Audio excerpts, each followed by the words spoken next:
जोरदार सुरू आहे. 6 खासदारांचा वेगळा गट स्थापन होत आहेत आणि त्यातच खासदार अरविंद सावंत जे ठाकरे गटाचे आहेत त्यांनी उद्या मीटिंगचा व्हीप बजावलेला आहे.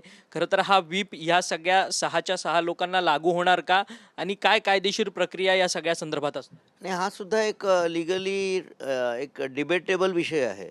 कारण व्हीपचा उपयोग सभागृहासाठीच्या प्रक्रियेसाठी करण्यात येतो. कारण सभागृहाचं कामकाज आहे.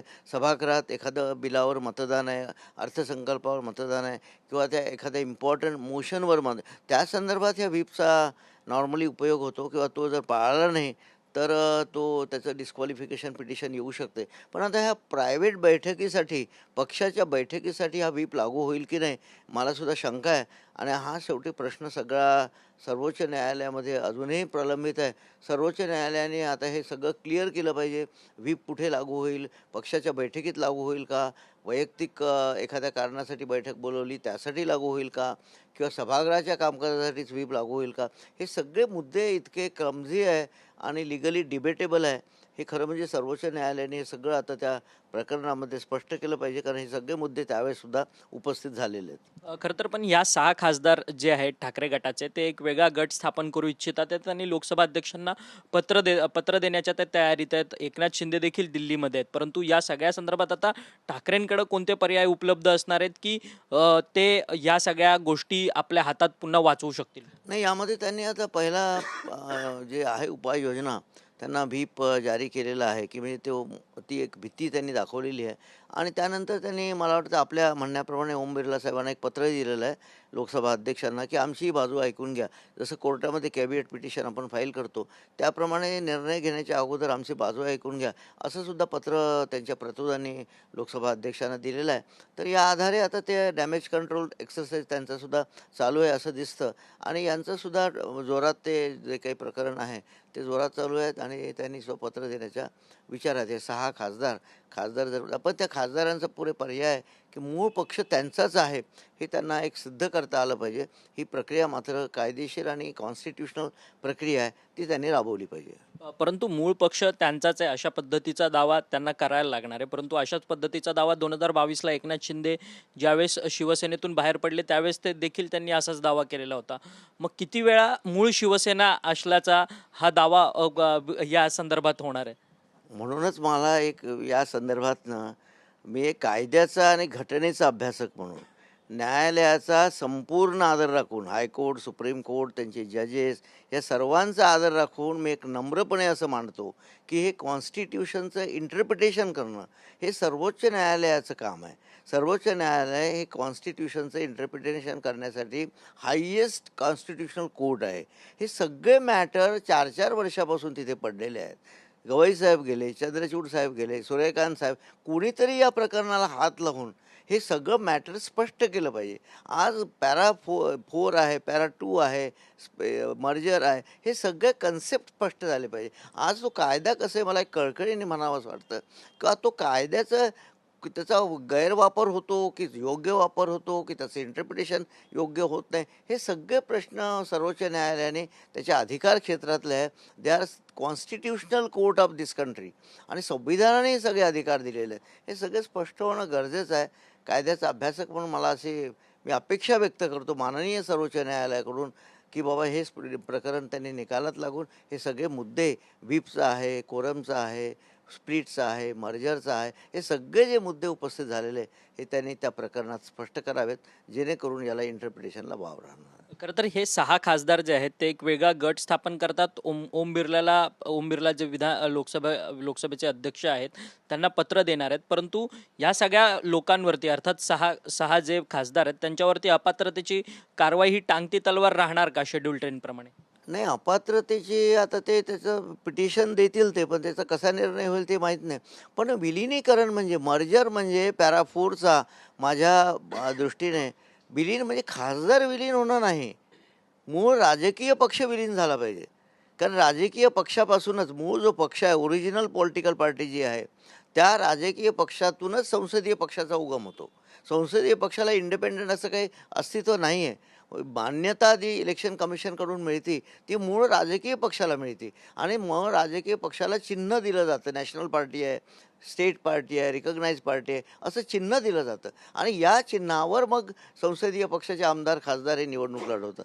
त्यामुळे मूळ राजकीय पक्षाला इग्नोर करून हे पुढे प्रकरण जाता येणार नाही. विलिनीकरण खासदारांचं नाही आहे किंवा आमदाराचं नाही आहे, त्या मूळ राजकीय पक्षाचं विलिनीकरण आहे आणि त्यासाठी कंडिशन एवढीच घातलेली आहे पॅरा 4मध्ये की मूळ राजकीय पक्षाचं विलिनीकरण कधी शक्य होईल आणि त्या पक्षाला कधी मान्यता मिळेल, जेव्हा त्याच्या संसदीय पक्षाचे 2/3 सदस्य त्या विलिनीकरणाला मान्यता देतील. कारण त्यांनी मर्जर शब्द हा स्पष्टपणे वापरला आहे आणि याचाच आधार घेऊन पश्चिम बंगालमध्ये जो तृणमूल काँग्रेस आहे ते ते ते मर्जर त्यांनी केलं आहे आणि ते दुसऱ्या कुठल्यातरी लहान पक्षात MCPमध्ये विलीन झालेले आहेत. ही करेक्ट प्रोसिजर आहे जी बंगालमध्ये फॉलो केली जाते. परंतु अशाच पद्धतीचं परंतु आपल्या महाराष्ट्रात मात्र ही वेगळी सिच्युएशन आहे. 2022ला तेच सांगतोय की सर शिवसेना ज्यावेळेस फुटली एकनाथ शिंदेंच्या स्वरूपात, त्यावेळेस मात्र एकनाथ शिंदेंनीच स्वतः सांगितलं की आम्ही मूळ शिवसेना आहोत, त्यांचा विचार घेऊन चालतोय, आमच्याकडं सगळे लोकप्रतिनिधी आहेत, बहुमत आहे, त्यामुळे आम्ही ओरिजिनल शिवसेना. परंतु आता जे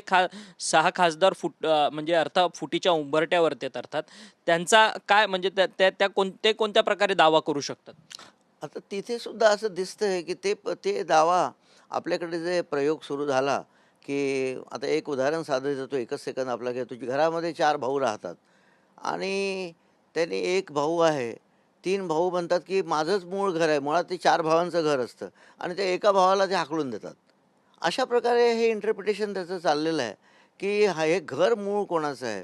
त्या घरातून ते बाहेर पडले पाहिजे. कुठलाही पक्ष जो बाहेर पडतो, त्यांनी मूळ पक्षाचा दावा करायचा असतो, तो दावा सिद्ध करायचा असतो आणि तो दावा सिद्ध करून संसदीय पक्षाचे माझ्यासोबत 2/3 सदस्य आहेत, हे त्याला सिद्ध करावं लागतं आणि त्यानंतरच हे मर्जर किंवा जे काही आहे विलिनीकरण, त्याला मान्यता देण्याचं हे ठरतं. नुसते खासदार गेले म्हणजे विलिनीकरण झालं असं नाही.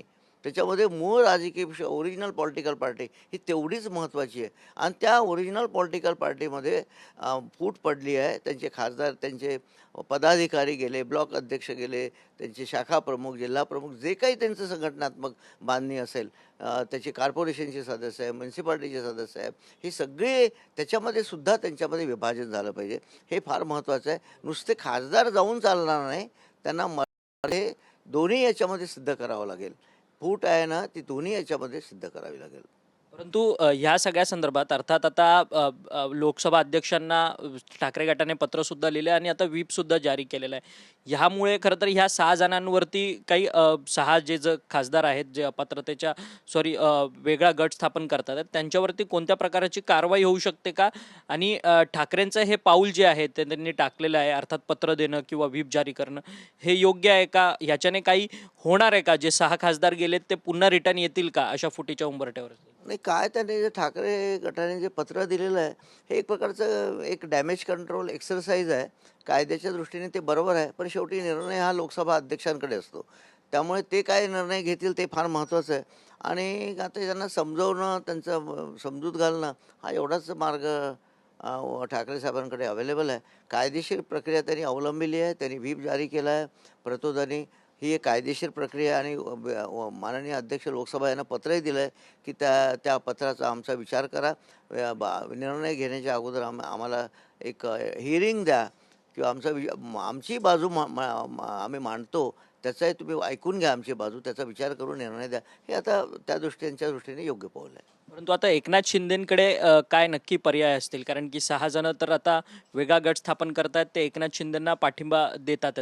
पुन्हा एकदा एकनाथ शिंदे या सगळ्या प्रकरणांवरतून अडचणीत येतील का? कारण की 2022ला ज्या पद्धतीने वेगळे झाले, त्यावेळेस देखील अशाच पद्धतीची एक काहीशी प्रक्रिया ठाकरे गटाकडनं करण्यात आलेली होती.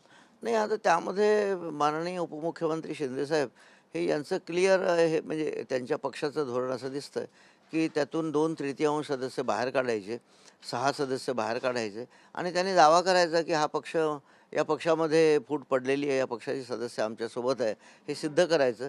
कारण त्यांचे जे काही त्यांची पक्षाची संघटनात्मक बांधणी आहे, त्यांचे पत्र वगैरे घेऊन हे लोकसभा अध्यक्षांपुढे द्यायचे आणि मग लोकसभा अध्यक्ष काय त्याच्यावर निर्णय घेतील ते बघायचं, एवढाच पर्याय शिंदे साहेबांकडे आहे सध्या. परंतु सातत्याने अशा फुटी ज्यावेळेस होतात त्यावेळेस शेड्यूल 10चा सातत्यानं उल्लेख होतो. शेड्यूल 10ला हा सगळा छेद देण्याचा प्रकार हा या सगळ्या फुटीच्या माध्यमातून होतोय. म्हणून मी कधीपासून कळकळीने सांगतोय, माननीय सर्वोच्च न्यायालयाने मागच्या प्रकरणाचा निकाल देऊन याच्यामध्ये मर्जर काय, स्प्लिट काय, व्हीप काय, याचं कसं इंटरप्रिटेशन करावं, काय करावं हा सांगितलं पाहिजे. आता ही 10वी अनुसूची म्हणजे याचं म्हणजे काय, आता म्हणजे ग्रामीण भाषेत बोलायचं तर वांगं झालेलं आहे या 10व्या अनुसूचीचं. कोणीच याच्यावर निर्णय देत नाही. ज्यांनी निर्णय द्यायचे ते गप्प बसून आहे. मी सर्वोच्च न्यायालयाचा संपूर्ण आदर राखून, न्यायसनाचा, ज्युडिशियल प्रक्रियेचा आदर राखून बोलतोय आणि माननीय सर्वोच्च न्यायालयाने अशी अपेक्षा व्यक्त करतोय, कायद्याचा अभ्यासक, घटनेचा अभ्यासक म्हणून, एक साधारण नागरिक म्हणून अशी अपेक्षा करतो की याचा निर्णय माननीय सर्वोच्च न्यायालयाने लवकरात लवकर द्यावा. चंद्रचूड साहेब गेले, गवई साहेब गेले, सूर्यकांत साहेब गेले, सरन्यायाधीशाने याचा गंभीरपणे विचार करून, मी न्यायालयाचा संपूर्ण आदर राखून असं सांगतो की याचा निर्णय लवकरात लवकर देऊन हे कन्सेप्ट जे आहे त्याचा एक निर्णय द्यावा, एवढीच रिक्वेस्ट सर्वोच्च न्यायालयाला करतो. शेवटचा प्रश्न, खरं तर तुम्ही कळकळीची विनंती करतायत, परंतु राजकीय हस्तक्षेप ज्युडिशरीमध्ये सगळ्यात मोठा वाढलाय का? त्याचमुळे ह्या सगळ्या केसेस ज्या काही वर्षानुवर्ष पेंडिंग राहतात, कारण की 2022ला ज्यावेळेस ठाकरे गटाने शिंदेंवरती ज्यावेळेस केसेस केलेल्या होत्या सुप्रीम कोर्टात फुटीच्या संदर्भात, त्याचा निकाल अद्यापही लागलेला नाहीये. तो बरोबर आहे, आपलं म्हणणं बरोबर आहे, पण यावर मला काही भाष्य करता येणार नाही. समाजाचं आता काय त्याने काय कारण आहे निर्णय न देण्याचे हे आपल्याला तपासायला लागतील आणि परत सुप्रीम कोर्टात एक पेन्शन करावं लागेल त्यांच्या ॲडव्होकेटनी.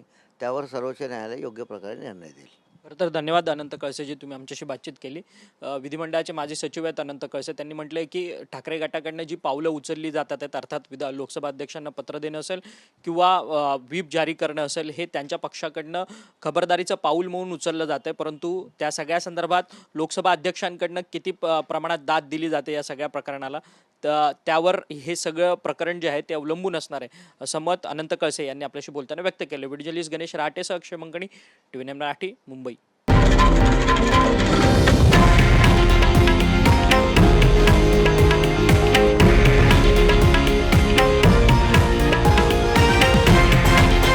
हे आहे देशातील नंबर 1 न्यूज नेटवर्क आणि आपण पाहत आहात TV9 मराठी, एकमेव.